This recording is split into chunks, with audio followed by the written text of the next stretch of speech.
ينقسم نزول القرآن إلى قسمين.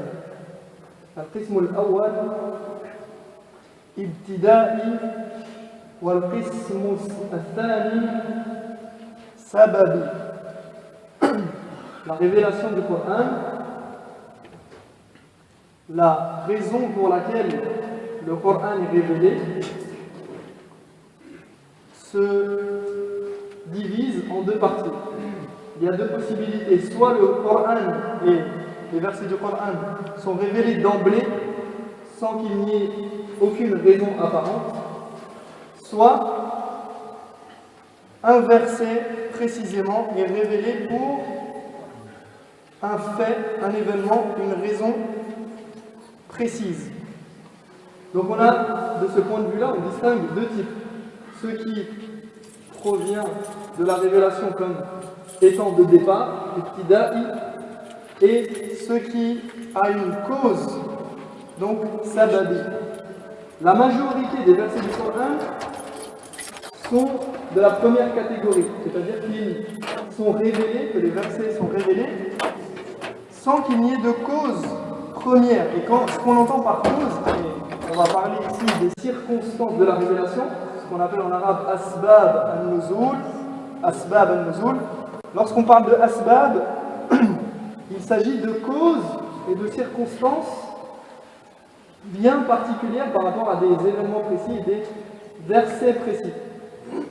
Car bien évidemment, tout le Coran a une raison d'être, toute la révélation a une raison d'être, et il y a des sagesses derrière, et il y a la volonté de la part du Seigneur d'orienter ses serviteurs, d'orienter la création, de les amener vers le bien, de leur montrer la voie du bien. Ça, c'est d'une manière générale. Mais d'une manière plus précise et plus particulière, on a ce qu'on appelle asbab al-nuzul. Et, comme je le disais, la majeure partie des versets du Coran sont révélés sans qu'il n'y ait de raison préalable. Cependant, il y a de nombreux versets qui sont révélés dans des circonstances particulières. Et ceci de plusieurs manières ou pour plusieurs raisons. Donc, soit c'est une question à laquelle Allah répond.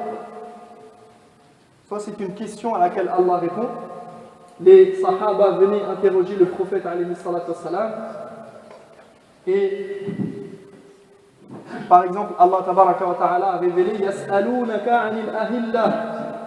Qul hiya mawaqitu lin-nasi wal hajj. Il t'interroge sur les nouvelles lunes. Dis, elles servent aux gens pour compter le temps et aussi pour déterminer la période du pèlerinage, al-hajj. Donc un sahaba venait et demandait Yas'alunaka an kaza wa an kaza, an ar-ruh. Il t'interroge sur l'âme, il t'interroge sur les menstrues, il t'interroge sur ceci et sur cela. Et Allah tabaraka wa ta'ala, il répondait par la révélation d'un verset. Donc ça c'est la première des choses. Deuxièmement, wuqu' haditha tahtaju ila bayan ou tahdhir. Il peut s'agir également d'un événement qui demande une explication ou un avertissement, comme le verset où Allah dit wala in sa'altahum la yaqulunna innama kunna nakhudu wa nal'ab. Et si tu les interrogeais, ils diraient nous ne faisions que discuter et jouer.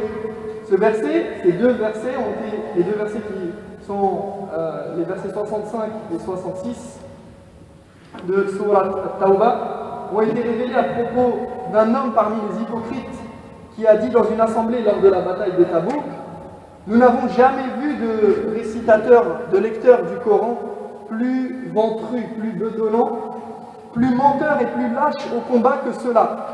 Et il parlait du prophète alayhi salatu wassalam et des sahaba radiyallahu anhum. Et cet événement a été rapporté au prophète alayhi salatu wassalam et le Coran a été révélé. Et l'homme est venu s'excuser auprès du prophète alayhi salatu wassalam, et ce dernier, le prophète, lui répondait Qul abillahi wa ayatihi wa rasulihi kuntum tastahzi'un. Dis, est-ce d'Allah, de ses versets et de son messager que vous vous moquiez? Et dans cette catégorie, on peut citer Hadithatul Ifk. Hadithatul Ifk, l'événement où notre mère Aïcha, elle a été calomniée. Elle était partie dans une bataille. Elle a accompagné le prophète alayhi salatu wassalam dans une bataille, la femme du prophète, Aïcha. Et elle est sortie du cadre de la caravane pour certaines affaires. Et elle n'a pas eu le temps de revenir, que les gens étaient déjà partis. Ils ont pensé que Aïcha était toujours avec le groupe. Et elle s'est retrouvée toute seule. Et il y avait parmi les Sahaba quelqu'un qui passait par là et qui s'appelle Safwan ibn al-Mu'attal al-Sulami, qui a pris Aïcha sur sa monture. Et à partir de cet événement, les hypocrites, ils ont saisi l'opportunité pour calomnier Aïcha. Eh bien, Allah tabaraka wa ta'ala a révélé des versets pour faire en sorte de laver l'affront et de laver l'honneur de Aïcha. Et ceci vous le retrouvez dans Surat An-Nur, le début de Surat An-Nur, où Allah tabaraka wa ta'ala mentionne cet événement. Ensuite, on a aussi un événement qui s'est produit et dont on a besoin de connaître le jugement. Quel est le jugement? Il s'est passé un événement et Allah tabaraka wa ta'ala va révéler un verset pour apprendre quel est le jugement sur cet acte. Et on peut citer un autre événement qui s'est produit où Allah a révélé un verset qui débute la sourate Al-Mujadala, où Allah il dit قَدْ سَمِعَ اللَّهُ قَوْلَ الَّتِي تُجَادِلُكَ فِي زَوْجِهَا وَتَشْتَكِي إِلَى اللَّهِ وَاللَّهُ يَسْمَعُ تَحَاوُرَكُمَا إِنَّ اللَّهَ سَمِيعٌ بَصِيرٌ. Allah a bien entendu la parole de celle qui discutait avec toi, ô prophète, à propos de son époux et se plaignait à Allah. Et Allah entendait votre conversation car Allah est audient et clairvoyant. Et ce verset a été révélé par rapport à une femme qui s'appelle Khawla ou Khuwaila bint Tha'laba. Elle était mariée avec Aws ibn Samit, qui est le frère de Ubada ibn Samit, et son mari était dans un âge avancé et ils avaient des enfants, ils avaient vécu ensemble, et il s'est produit quelque chose entre eux, il s'est énervé contre elle, et il lui a dit « Anti alayya ka zahri ummi » Il lui a dit « je te considère maintenant, à partir d'aujourd'hui, comme ma mère. Je te considère, tu es littéralement comme, tu m'es interdit comme le dos de ma mère. » Donc, c'est ce qui est connu chez les Arabes et qui est connu dans l'islam, qu'on appelle al-zihar. Al-zihar, c'était considéré comme une forme de divorce. Et il y a des règles relatives à cette prononciation, et ce vœu de la part du mari de considérer sa femme comme sa mère et donc de dire je ne m'approche plus de toi.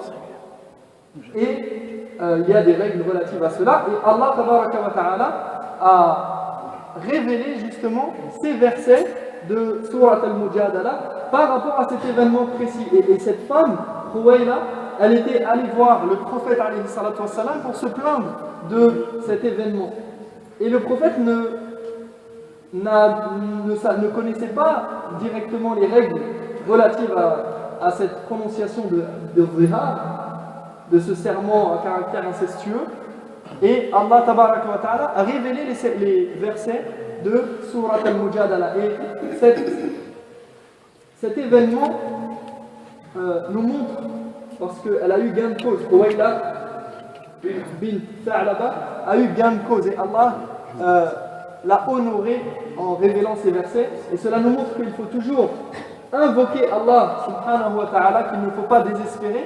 Et comme c'est rapporté dans un hadith où il est dit que Man la yas'alullah yaghdab alayhi, celui qui ne demande pas à Allah et qui ne s'oriente pas vers Allah, Allah sera en colère contre lui. Pourquoi ça? Parce que celui qui n'invoque pas Allah pour une affaire, il ne peut sortir du cadre de deux choses. De deux choses l'une. Soit il désespère de la miséricorde d'Allah et de la grandeur d'Allah et de la noblesse et de la générosité d'Allah, donc il ne lui demande pas. Et dans ce cas-là, c'est quelque chose de grave.